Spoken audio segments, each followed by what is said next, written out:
Michael Proctor. Michael Proctor's Trooper Proctor. He didn't know Karen Read, so where is all of this vitriol coming from? Waiting to lock this whack job up. In the text messages to his buddies. These juvenile, unprofessional comments have zero impact on the facts and the evidence. This is the guy that you trust with the investigation of a dead police officer? Testimony continued today in the most notorious criminal trial in which Dr. John Boyle is accused of killing his wife, Maureen. The boy confidently told the jury it was his decision to testify against his father. I heard a scream, I heard a thud. It's about this loud. We, the jury, find the defendant guilty. I decided at an early age that our trauma should not be what defines us. It's what we choose to do with it that does. I'm here to share my unique perspective on true crime, mental health, society, and popular culture, and always with a slight sense of humor. I'm Collier Landry, and welcome to my show.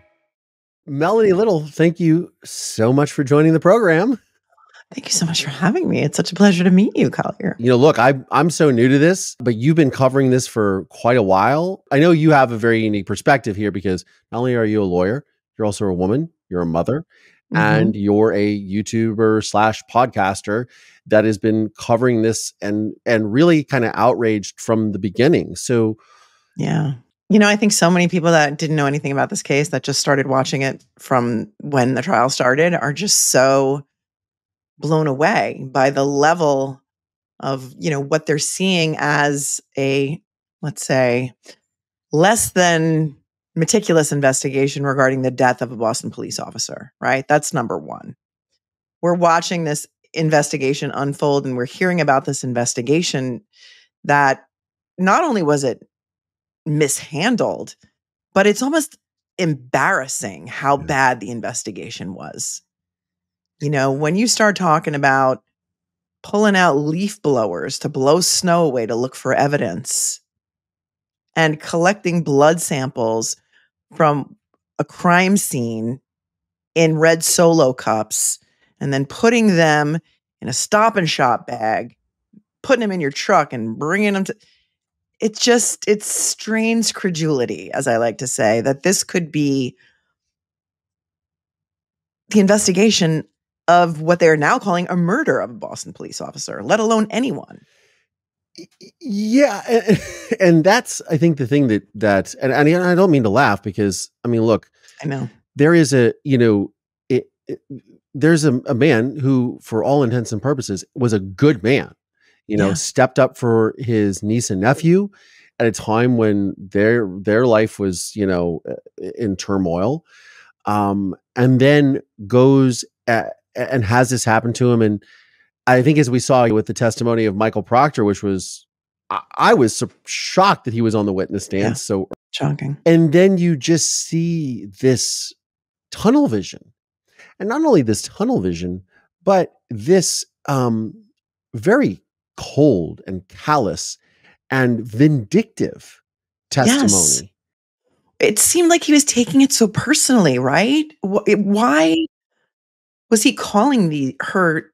He didn't know Karen Read, right? He said he never met her.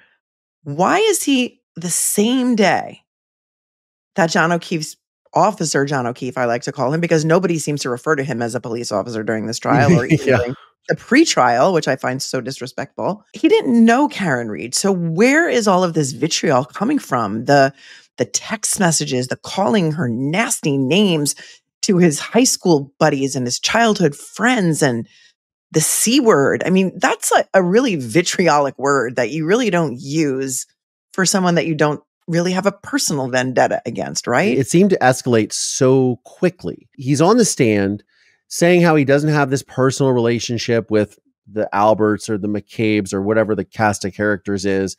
And he's removed from this, but yet he's got this level of vitriol from Jump Street. Right. It almost feels a little sociopathic, not to pathologize or diagnose anyone. I mean, look, I always say on my show, I am not a lawyer, I'm not a psychologist, and I'm not in law enforcement. I'm just a guy who's been through a lot of shit. And you're a human. Yeah, exactly. And I see this with empathy. And I just go, where is the empathy? And where is the we're going to find out what happened to this guy? Where is that? Exactly. in the text messages to his buddies, he's not only calling her revolting, vile names, but he's also disclosing her medical conditions to these guys. And, she suffers from MS. That's not a secret. She also was diagnosed with a brain tumor right around the time of her arrest. She also suffers from Crohn's disease and has had multiple surgeries on her colon. So this guy is now making fun of her medical conditions to his buddies the same day that John O'Keefe's body is found that night. It's gross. And there's 10 women on the jury. So imagine what they're thinking. Like, this is your lead investigator. This is the guy that you trust with the investigation of a dead police officer. And then in the same string of text messages, he has a text message with his sister. So here's where these kind of close family ties come in. And he's telling his sister, hey, I found a frozen one on a lawn today. In fact, I just interviewed Jen McCabe. She says she knows you. So right away, there's this, hey, I know your sister, when he goes to interview her the same day at 11 a.m. That's the first thing he does in this investigation, is go to visit Jen McCabe and Matt McCabe and interviews them in their home with Brian Albert, the Boston police officer on whose front lawn Boston police officer John O'Keefe's body was found. And right away, he's telling his sister, oh, I just interviewed her. She says she knows you. By 2:30 p.m., he's calling to tow her car back from her parents' house in Dighton, which is about 40 minutes away. Okay. Before they even find one piece of taillight. So why are they seizing her car? Where's the evidence that she hit him with her car? And so right away, if you want to talk about maybe confirmation bias, there it is.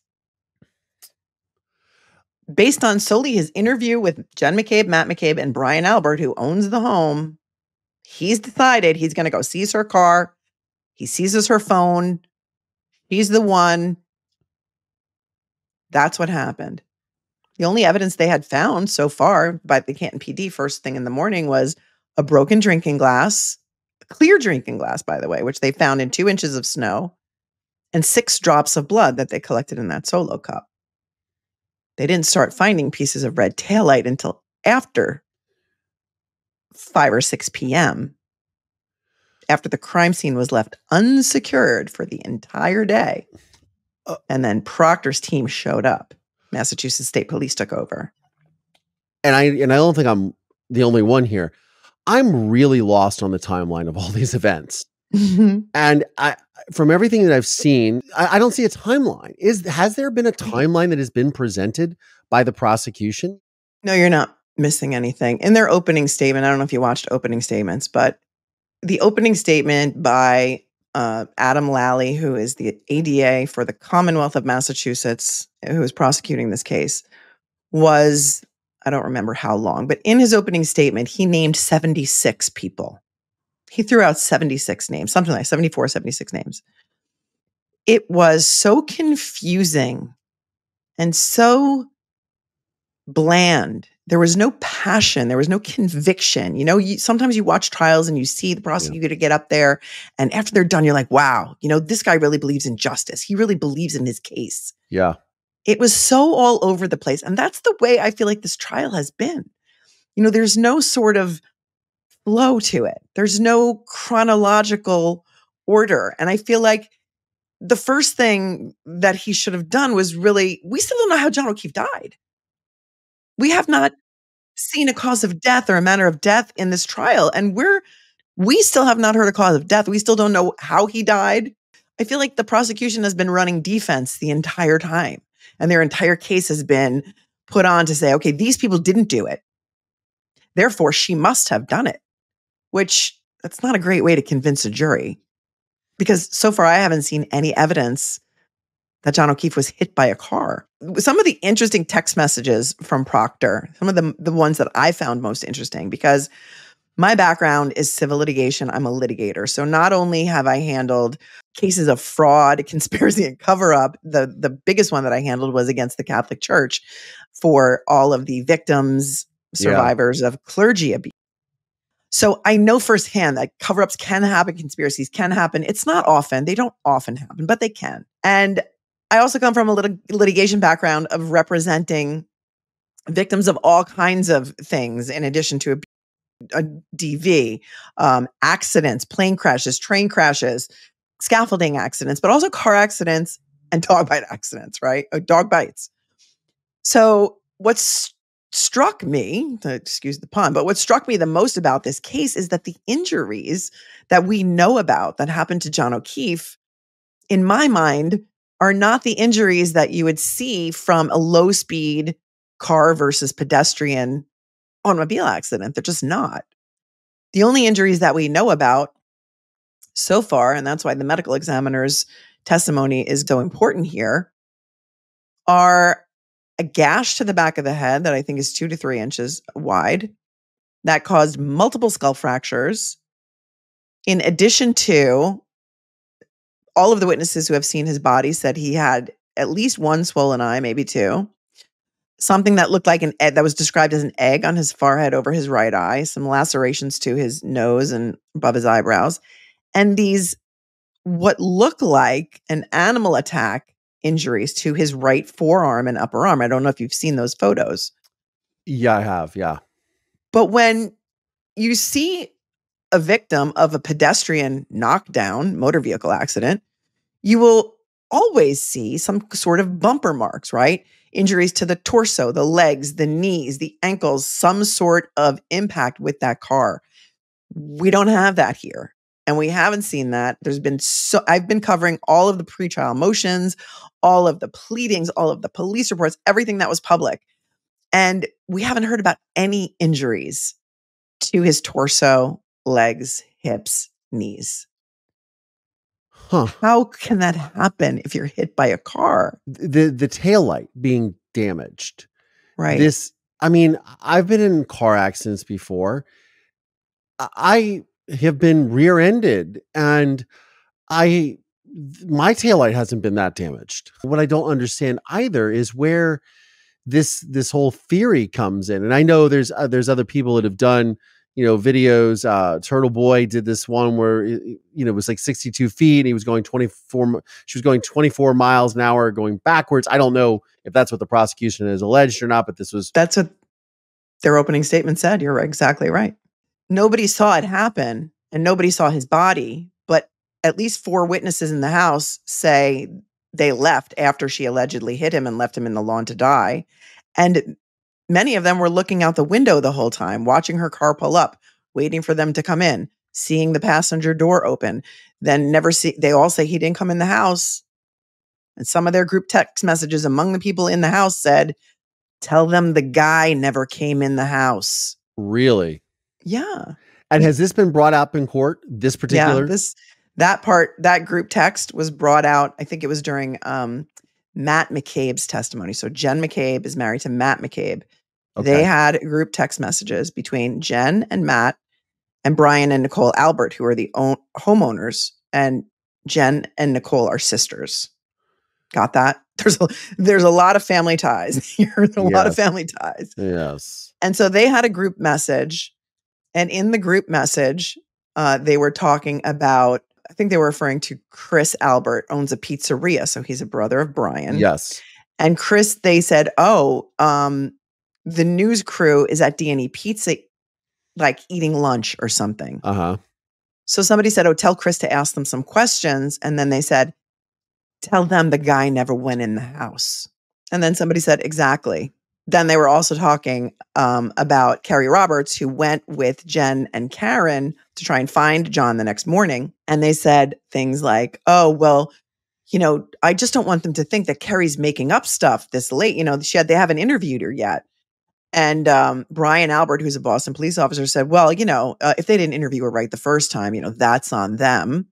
And then Jen McCabe is presented with some messages where Carrie Roberts was at Jen's house being interviewed in the other room, and Jen wrote in the group, she's telling them everything, all in caps. And then after that wrote, I love it.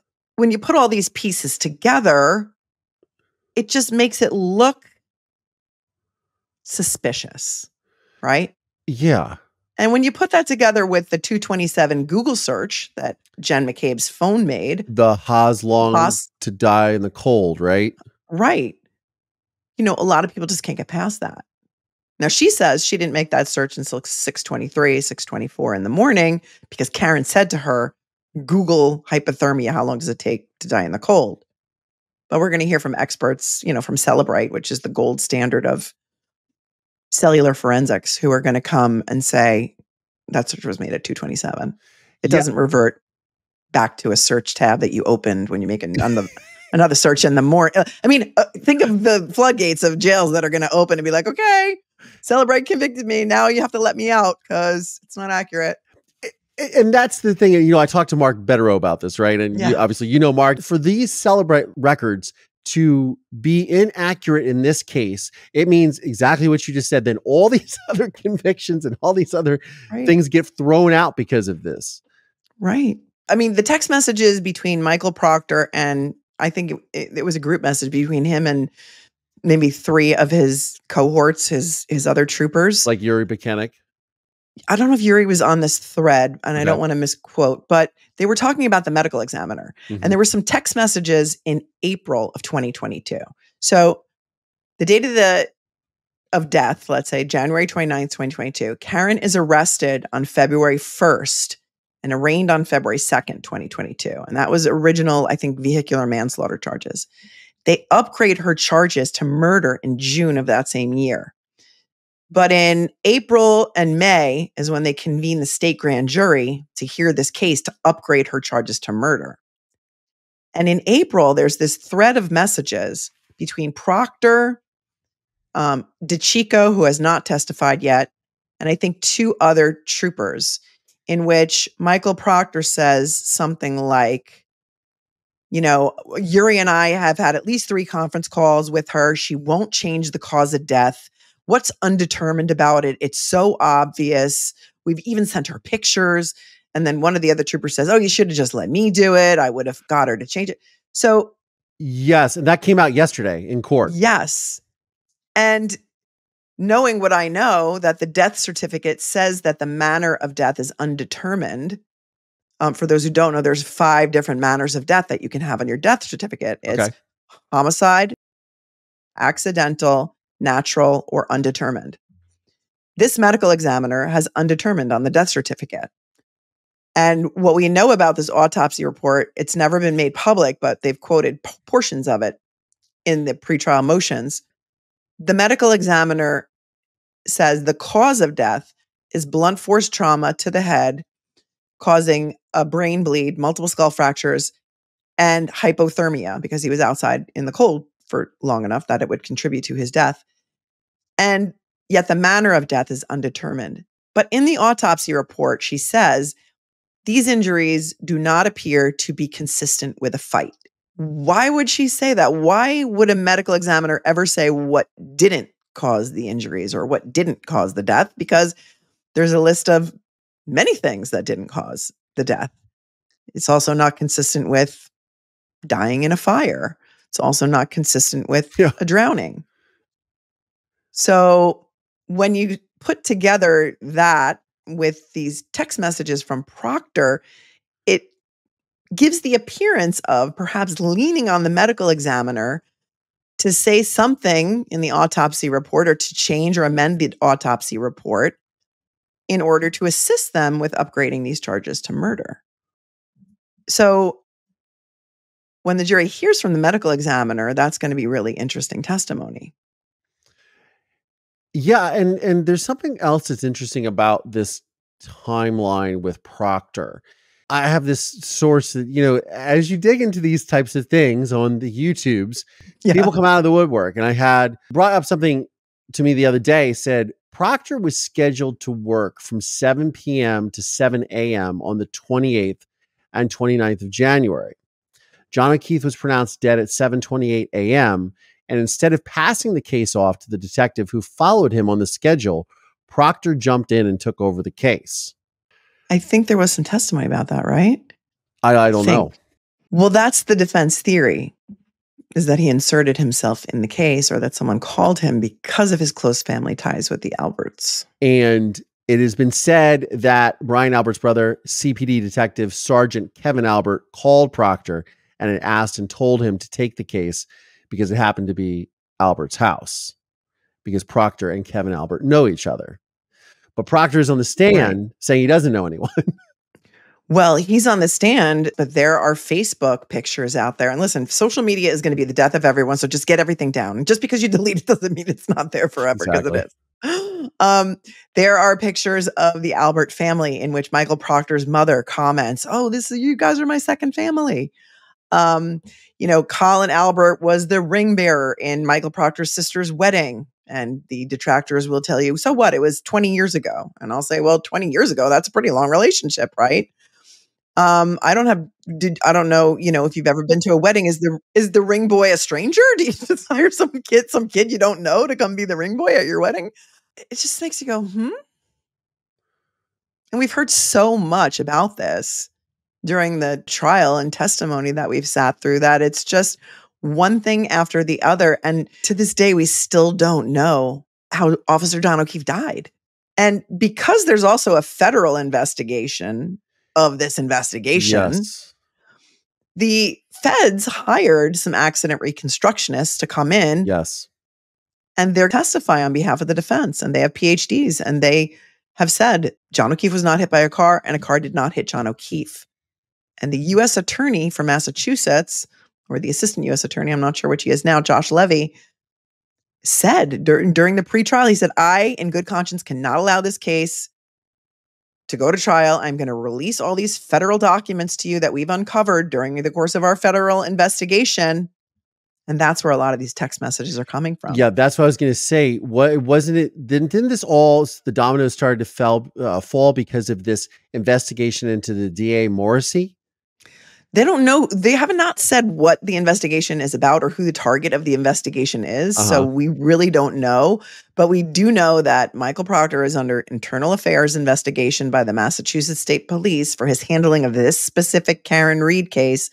And also the feds are investigating something having to do with not only the Karen Read case, but it could be other cases. It could be the DA's office. We don't know how they got involved in this, but there's a lot of speculation. So it remains to be seen. But these are materials the defense would not have been able to obtain on their own, because you can't just get third-party records, from Michael Proctor's personal cell phone just because you want them. Yeah. You have to make a motion for that. And the judge denied a lot of those motions. So the feds can get whatever they want. They're the feds.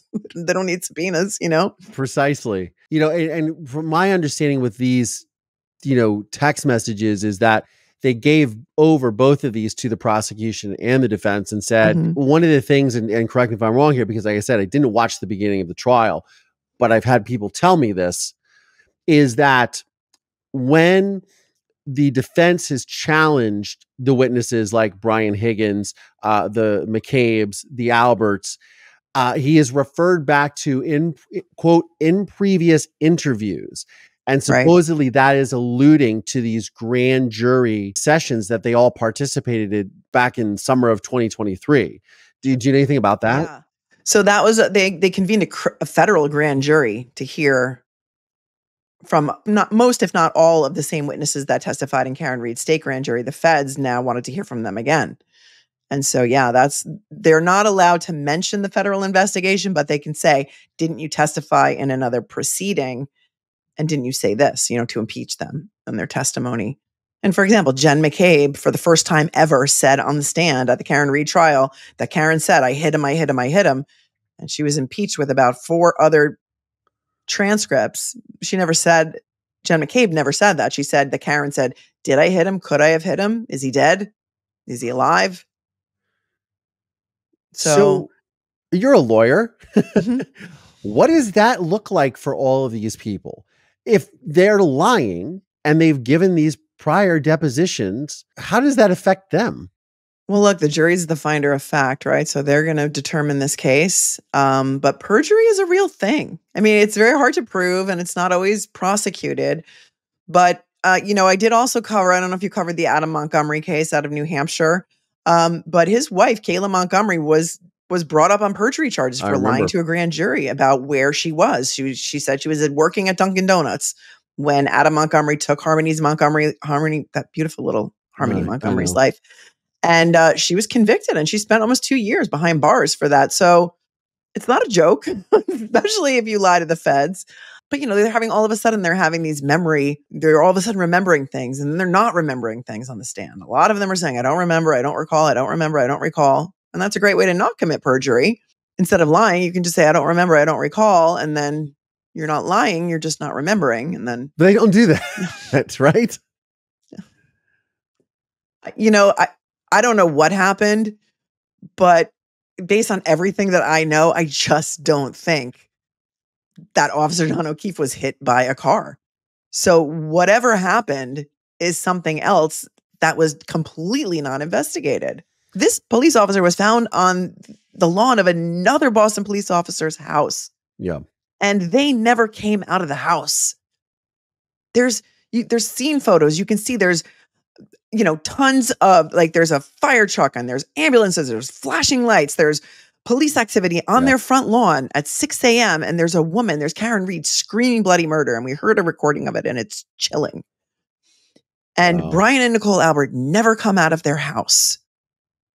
And the prosecution is pulling out this, evidence from all of the first responders, but nobody else came out of their house either, right? So, it's okay.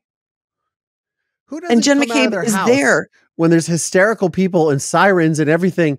And you're a first responder, right? You run towards danger, not away from it. Yeah. I think he testified that he didn't want to interfere with the scene or something. My neighbors are so nosy. If this was to happen, everybody be out lined up on the street. Right? And this is the guy who you invited to come to your house the night before.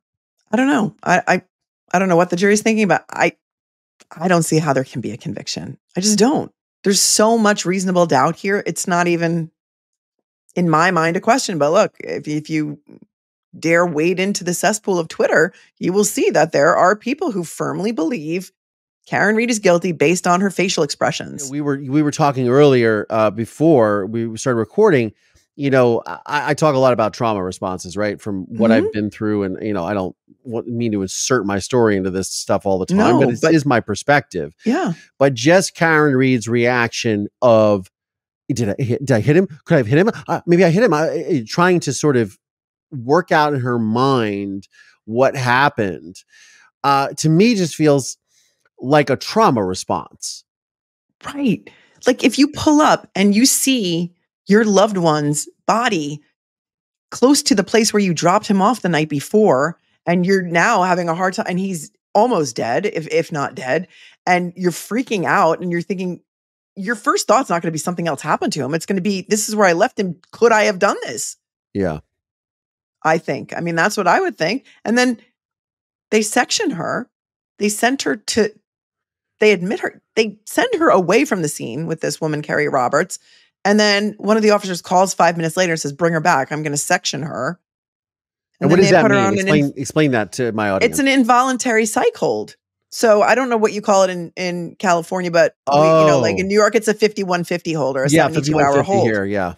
So in Massachusetts, it's called a Section 12. Okay. And it's an involuntary psych hold. So they brought her in and she's hysterical. John O'Keefe's body is right within, feet of her. She's not allowed in there. She's freaking out. They're restraining her. That's how they got her blood. So she wasn't tested for blood alcohol content the way a state trooper would test you, in the hospital, come and take your blood. Oh. Her bloods were secondary to this Section 12. And then they didn't even test the blood until many, many months later. I can't remember right now, but it could have even been a year later when they started doing this extrapolation. Sure. From the labs that were done. And it was a calculation. They didn't even have the serum to test. It was measuring deciliters. They were trying to convert it to blood alcohol level. And they're like, it could be anywhere from 0.08 to it was 0.13 to 0.29. But based on what the Commonwealth told them was the time of her last drink. But we don't know if she went home and drank and, was angry that he wasn't responding to her, because where's the motive? They want us to think that this motive is this whole jealousy thing that happened in Aruba, 4 weeks earlier. Yeah. It's just, I don't, it's tenuous to me. And when I started digging into this, I'm like, you don't see a lot of framing cases. So you're like, all right, this, that's kind of crazy. Like, is she really being framed? But then the more you dig into it, the more you believe that this could really be happening. And how scary is that? I think that's the biggest thing. And I was talking to someone earlier but not a lot of people know about this. But people, it's here on YouTube, we talk about it, right? Or on podcasts, but you see the international people that are coming looking at this. You people from South Africa, from Australia, from Finland, from Germany, from Canada that are going, what is happening? What is happening with this? And it seems like the majority of the population of the United States is not aware of what's going on. I mean, obviously there was another trial that was competing for everyone's attention as well, but people aren't aware of it. And I think that if they were aware of it, there would be a lot more outrage. Yeah. I feel like this could happen to anyone. Here you have a woman who is of means. Very successful. Is very successful, smart, and is put in this situation. And if she wasn't of means, probably would have rolled over. And you see, I have a lot of people mention, well, like, minority community has been talking about this forever. Well, yeah, absolutely. They have. It's something that it's astonishing to me that this has happened. And why would they charge her with second-degree murder? Why wouldn't they just stick with the manslaughter charge? Why do you think they did that? People have theorized that they expected her to take a deal with the original vehicular manslaughter. She did not take a deal. And so they upgraded it to encourage her to take a deal. And people have said, Mark Betterow has said, I can't believe they're not just dropping this. I can't believe they're not just dismissing this. Like, why are we here? And they're too far deep into it. And so much of this stuff wasn't discovered until the feds did their investigation. Perhaps they just thought it was going to go away. But people are paying attention and people are outraged. That is what, David Yannetti said in his opening. He said, we are outraged. This is outrageous. And I have such a big local following from that area of Massachusetts who they are outraged. They have known and they have been complaining about the corruption in their local police departments for years and years and years. And they are outraged. And I back the blue 100%, 100%. To see something like this happen, and if she did not have $100,000 to post bail, she'd still be sitting in a jail cell over 2 years later. And you could see as the trial progresses how her condition, stress, every condition that she has is affected by stress, right? Of course. Well, what about that video that they showed in the Sallyport, that mirrored video? Tell me if I'm wrong here because you're the lawyer. If the prosecution was to invert it from what it originally was, and put it out there in the courtroom, could the defense say, well, you manipulated the image? Because they technically did. Right. So is it like a damned if you do, damned if you don't? So they were putting it out there? Or do you think they really had this nefarious intent to make this look like that was the passenger side of the car? Well, we're all looking at it thinking it's the passenger side of the car. I am looking at it thinking that's the passenger side of the car. And then I'm thinking, why is that guy coming out the passenger side? Is there somebody driving and somebody in the passenger side? Like, they're tainting the evidence. They think this is the murder weapon. Why is there two people sitting in the car? And they never cleared it up during the direct examination. They never brought it out that, hey, maybe that's the way the camera records, but you got to get in front of that. Look, if you're going to get in front of all these text messages of Proctor by putting them out there first, how do you not get in front of that? Yeah, that's what I thought too. Why wouldn't you just preface it and be like, just so you know, this is the driver's side, but the video is inverted. I think they think people are stupid is what I think. Or they think that the defense wasn't going to pick up on it. And remember, this video was just turned over to them like after the trial started. So the initial video they had was that really dark one that you can't really see that does show the car from the correct side. But there's 42 minutes of video missing. How does that get explained away? There's video missing from John O'Keefe's house, and could Karen Read have somehow manipulated this? But this video that was in Michael Proctor's control there's critical video missing from the driveway of when Karen Read arrived at home after dropping John O'Keefe off at the Alberts house, which is roughly 12:30. Then there's missing video from when Karen Read, Kerry Roberts, and Jen McCabe took Karen Read's car back to John O'Keefe's house at 5 a.m. And the tape shows when they arrived in the driveway, but omitted Karen showing to the other women the crack in her taillight. I have an answer for that one, though. Kerry Roberts testified, and I went back and watched it before I got on with you today. Kerry Roberts testified Karen showed them the taillight in Jen McCabe's driveway, not in John's driveway. And Kerry Roberts even said there was a little hole there and there was a little piece missing, which is the same thing that the Dighton police officer testified to, said there was a little piece missing. There was a crack in the taillight. There was a little piece missing. Yeah. Okay. So 2 percipient witnesses saw that taillight, says there was a little piece missing. So explain to me how all of a sudden in, 5 undocumented searches, they find 47 pieces of taillight, and the taillight they show to the jury has completely no red on the back of it, hardly at all. My question about this too is a shell game. You had Barros, who testified in the Dighton Police Department, but then you have this other testimony, Kerry Roberts, that happened weeks ago. Why aren't these people who are talking about the same thing interviewed back to back to sort of build this quote case? Like what I would imagine is a normal timeline of events. Why are they scattered weeks apart? It's very disjointed. It's very unorganized. It's very, there's no passion, and the jury gets to take notes during this trial. It's always like at the judge's discretion. And they've taken, pads and pads of notes. How do you keep track of all this, right? There's so much information here. And just because you have all of these witnesses on your list doesn't mean you have to call every one of them. If he knew that this police officer from Dighton was going to testify that way, why would he call him? He doesn't have to call him, because his whole case is based on the fact that because her taillight was shattered and these pieces started revealing themselves, within a week or even more after the death, that these pieces revealed themselves. And that's the whole case. Why are you going to call a witness who says, I saw the taillight, it was cracked, and there was a little piece missing, which backs up Kerry Roberts' testimony. And now makes it look like something completely nefarious happened in that Sally Port, when you're trying to tell us that this is the passenger side and there's at least 3 or 4 people gathered around what really is the passenger side taillight. It just makes it look like a shell game, like a 3-card Monty, like, look over here, look over here. Yeah, and then on the 3rd day of testimony, there is this Canton Town administrator who testified to giving the Massachusetts State Police about an hour of a video camera at the library.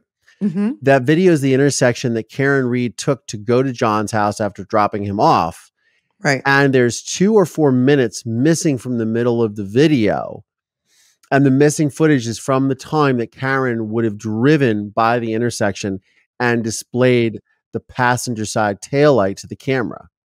Yes. And they handed him, and the same thing, Lally handed him this CD or DVD or whatever, CD-ROM, and said, do you know what this is? And he said, no, I've never seen that before in my life. Lally said, oh, but isn't this what you gave the troopers when they asked you to pull that footage? And he said, no, that's not what I gave them. Which was like crazy. Like, these witnesses are not being prepped. And he said, I haven't even watched what's on it, but I did not edit anything. I did not take anything out of the video. So again, it's in a different format than he turned it over to the troopers, right? And he's never seen it before and he didn't edit it. So did someone edit it? It leaves a lot of questions unanswered. And there's a lot of threads that are not going to be tied together. And look, you're confused. We're all confused because nobody else did it. She must have. Where's the dog? The dog was rehomed. It's their family pet. You showed me your little puppy before we started here. Would you just give your puppy away after having a puppy for 7 years? And then when testifying about your puppy, would you call your puppy it instead of he or she? And then that's the other thing. They hid from the defense the fact that the dog was my heartstrings here, Melanie. Yeah. Don't do that. The dog was rehomed. That's my child. Right around the time that this state grand jury was sitting. They rehomed the dog. And then they wouldn't tell the defense where the dog was. So there was no information on how they could get any DNA from the dog or try and match up the bites or the whatever, get it. And then Nicole Albert testified during the trial, I know where the dog is. I rehomed it. I rehomed it to Vermont. And in fact, I met the woman that I rehomed it to halfway. And I know exactly where the dog is. And I told the prosecution that in case the dog would ever be needed for anything in the future. And the defense was like, huh? And Lally was like, objection. And then, it was just, so many things look really suspicious that when you put them all together, if she hit him with her car, where are the tire tracks? It was snowing. There was about 2 inches of snow. There would be tire tracks on the lawn.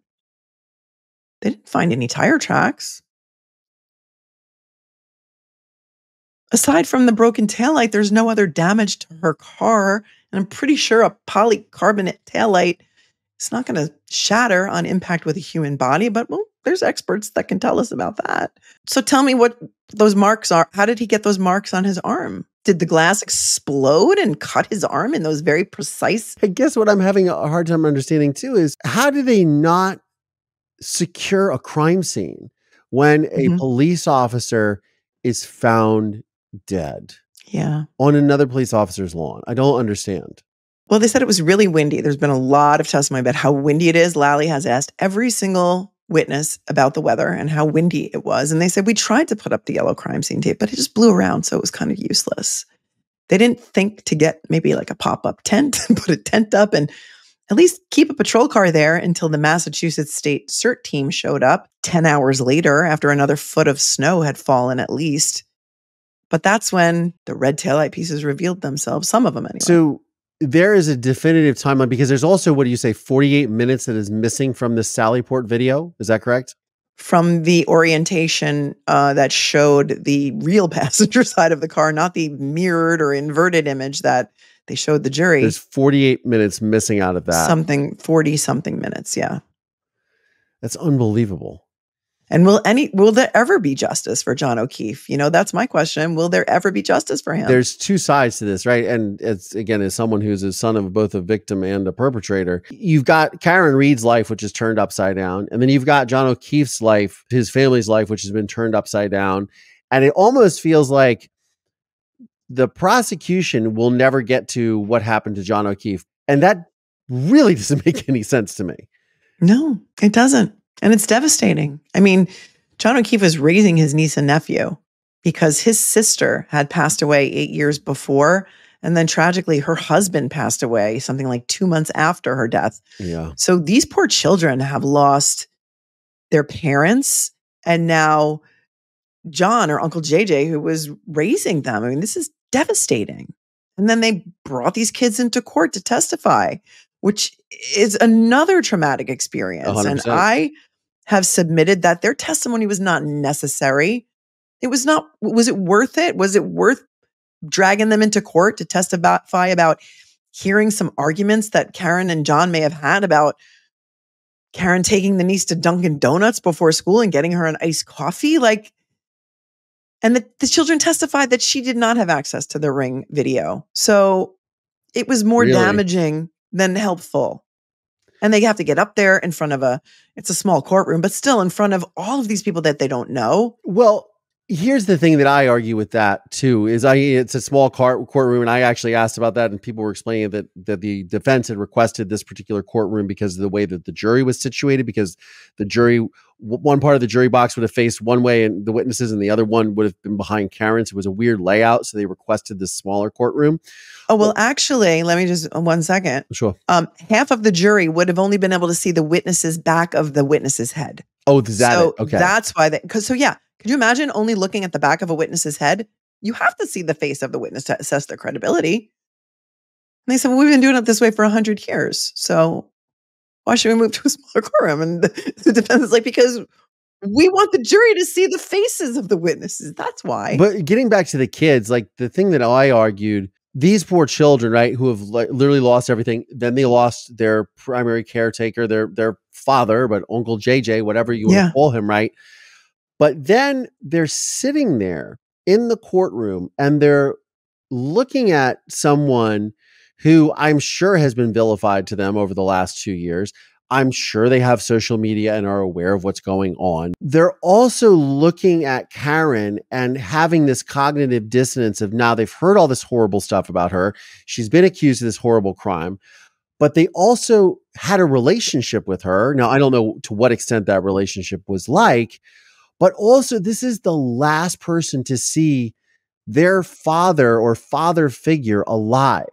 And there's this massive, just again, like I said, cognitive dissonance that goes on with a child. I mean, look, I hated my father and I knew my father murdered my mother because I heard it happen and et cetera, et cetera. But that is still also the last person who saw my mother alive. It really does affect you. And to be in this situation, it's just, I feel so bad for the kids because that's a very real and traumatic thing that they're dealing with. Yeah. And by all accounts, from all testimony, Karen loved those kids. She was very generous with them. She would buy them clothes and gifts. And during the lockdowns, she stayed home with them and helped them with their homework and their schoolwork so that John, John was a first responder. He had to work during that time. So they were very close. And there's been some messages that came out between Karen and the niece. And, the niece is like, oh, I love you more than anyone. Like, you're the great. And then to be put in this position where, God forbid, she gets convicted, for them to have to think, I wonder if I had something to do with her, right? Being in jail. How does that devastate a child? And I know that you were 12. Yes. When you testified in court, were you 12? Yes. That's around the same age as these children. They're, maybe 16, 14, but when it happened, they were like 12, 14. It's because you're not a little kid, so you're old enough to know what's going on. And look, I know and for me, it's a different story because I heard my father murder my mother, and I was the one who alerted the authorities and worked with authorities to get him arrested and then to get him convicted. I got justice for my mother. No pat on the back or anything, but I knew what happened.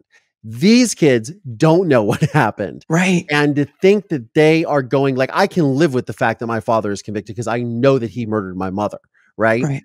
These kids, if this happens, will live with this what if. And I was still haunted by the other question, which is why did my dad do this? Right. So then you've got this, how could Karen do this to him? But did we put an innocent person? Because I'm sure that's what they're going to hear if she is convicted. Right. Put an innocent person in prison. They're going to have to live with that for the rest of their life. And it's awful. It's awful. I can remember when there was an investigation years after my father, perpetuated by him because he's a psychopath, grabbing at straws, but came up with this theory that my mother's body wasn't my mother's body. Right.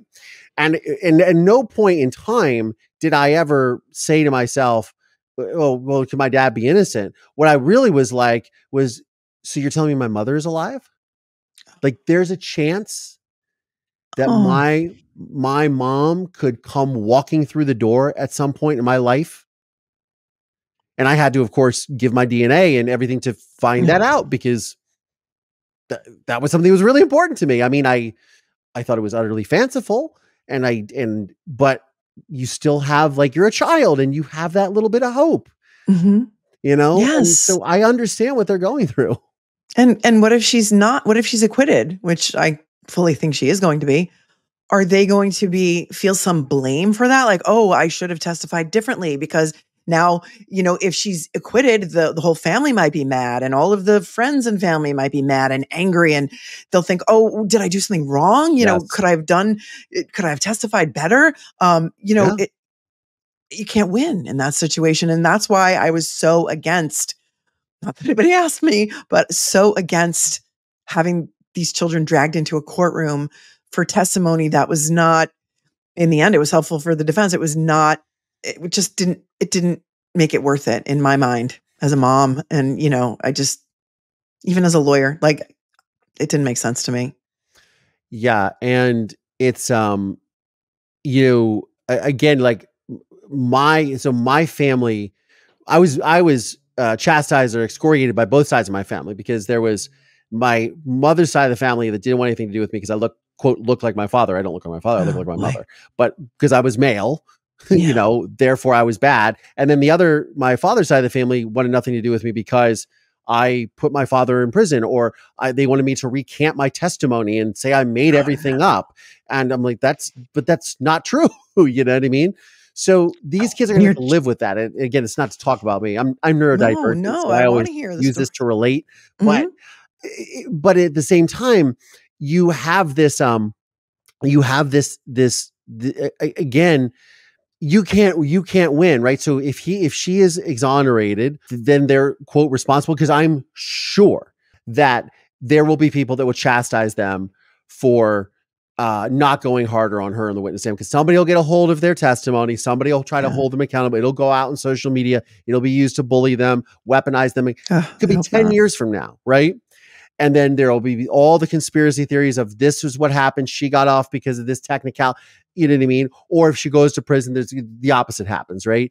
And that's going to weigh on these kids. And it's not fair. It's not fair to them at all, because it sucks. It sucks feeling like that. I know what it feels like. It sucks.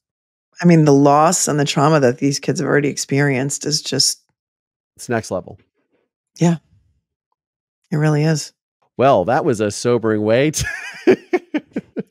Look, nobody should be bullied. There's a lot of allegations of bullying in this case. And, the other, the Alberts and the McCabe's and harassment. And, they're starting to bring that up at the trial if it comes up naturally. And nobody should be harassed at all.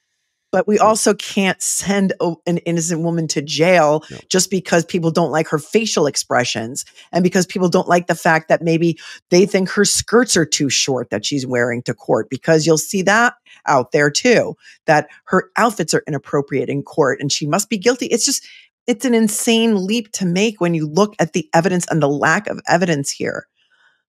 I don't know what happened to him, but again, there's been no evidence of Karen hitting John with her car. None. I don't think we can say that her alleged confessions at the scene when she's going through trauma, like we were talking about, can be believed. That she confessed, therefore she's guilty. In the beginning, when they first started reporting on this, the news media were told that there was Ring camera video of the incident right away. So the second it was reported, when she was arrested, and it's still out there, you can still find it. A couple of local Boston channels have it. And of course, the Daily Mail got a hold of it right away. So it's across the pond immediately, right? That, this woman ran over her police officer boyfriend, left him to die in the cold on the lawn of another, I don't even know if they said another Boston police officer, but investigators say there is Ring camera footage of the incident. So everyone who heard about this, including me, was like, oh, wow, that's terrible. Yeah. That's terrible. She backed him over. It was probably an accident, but, this is terrible. They have video footage of it. Of course, it must be true, right? How do you unring that bell? There is no video footage of her doing that. So right away, people say the fix was in. And do you think that Procter and company let that narrative just be out there because they wanted to try to have an open and shut case? It's never been corrected. It's still out there. So the DA has never come out and said, there is no, we were mistaken or they were mistaken, or, there's never been a retraction by that Boston channel or more than one that reported it. It's still out there. I've played clips of it on my channel. Perhaps, listen, Karen Read was an outsider. People who live in this town of Canton have lived there for generations. Yeah. And so these people lived there for generations. She was an outsider. He, in a lot of ways, John O'Keefe, was also an outsider. So is it that hard to believe? I don't envy anybody in this case, including the prosecution, because imagine Procter having to get up there and read those messages on the stand and then say, oh yeah, well, they were unprofessional and, I regret it. And it was almost, he was so smug when he was up there too. And he's going to be up there again tomorrow. But it was like, not sorry. He didn't apologize to Karen. He didn't look at Karen and say, listen, this is horrible. I am a horrible person. I can't believe I did this. I never should have done this. He looked at the jury and it was almost like he was just mad that he got caught. Yes. That's what I got from it too. He was mad that he got caught. Yeah. What does it look like for Karen Read if she is found not guilty? Well, I mean, how do you ever escape the damage to your reputation? And of course. Right. But legally, you're a lawyer. You represent people. Mm-hmm. What does she do next? Oh, she may have civil lawsuits against the town, the county, the district attorney's office. Well, they have, certain levels of immunity. But if it can be shown that she was framed and that there was some intent there, and that there was planted evidence and that this is a malicious prosecution. And, you know, she may very well wind up with some major lawsuits. But again, how do you unring this whole bell of having your entire life upended and your reputation ruined? And do you change your name? I mean, like, what do you do? How do you ever come back from something like this, being wrongfully accused? Of you know, and like a lot cop. of people point out, like, this has been going on forever. It's been Of going on murdering a forever. cop. What's that? Of murdering a cop. Yes. Not like you killed somebody, a police officer. Right. And who was your boyfriend for years. And it's also, you know, I mean, look, I hope if she is found not guilty that she gets a pile of money for her story and book rights, and rightfully so. But, you know, obviously we're talking about somebody who has an illness that's very serious. It's not like she can go and live on a remote island for the rest of her life and sip Mai Tais. You know, she, you know, it's just all. She's very fortunate that she's been able to hire a defense team that is very, very expensive, and that she was able to get out on bail. And she's very fortunate. You know, a lot of people have apparently donated a lot of money to her legal defense fund, because so many people are outraged by this. So she's very fortunate in that sense. But again, I know that public defenders are very fierce advocates for their clients, but a lot of them are very overworked and they have a huge caseload, and they wouldn't be able to pay this kind of attention to a case like this and be able to hire the experts that are necessary to fight a case like this. And she's lucky in that sense, and fortunate that so many people believe in her innocence that have stepped up to help. But, you know, if you listen to what they're saying, they think I'm being paid to make YouTube videos about this case, which is ridiculous. I have no connection to anyone in this case. Yeah. So I have always throughout my entire career been a voice for people who don't have a voice, you know? And when I feel passionately about something, I speak out about it. Speak out about it, yeah. I've never been afraid to speak. But I think more people are tuning into this now, and I think more people are seeing what I've been seeing, and it's not so crazy. This is America. Yeah. This is happening in the United States. Yeah. I don't understand it. Speaking of raising your voice, where can my audience find you? Oh, I'm on YouTube. My channel is Attorney Melanie Little, and I cover true crime cases and civil litigation, all things legal. So come find me. You'll have fun. And I will have links to all of Melanie's social and her channel in the show notes and description of today's episode. Attorney Melanie Little, thank you so much for joining the program. I have a feeling our paths will cross again and again. and we could talk for hours. I think that we have so many things we could talk about. I want to talk to you about LISK as well at some point. Coming up. Because you have a lot of experience there. So we'll have to put something else on the books. But sure. Thank you so much for taking your time out of your day to talk about Karen Read, to really bring yet another perspective here, but also to kind of just help me clear my head and my audience's head, because they asked me a lot of questions that I got no answers to. You're not crazy. It's good to know. They're trying to make you think you're crazy. It's gaslighting 101. It is. Melanie Little, thank you so much for joining the program. Thanks so much for having me. Mover Nation, thank you so much for watching. Thank you so much to all my channel members and Patreon supporters. And for more exclusive content, behind the scenes videos, monthly VIP meet and greets, and watch parties, please consider supporting me on Patreon or by becoming a YouTube channel member. If you like this video, check out this one right here or this one right here. And don't forget to like and subscribe, because it helps with the algorithm. On that note, I'm Collier Landry. I'll see you on the next one.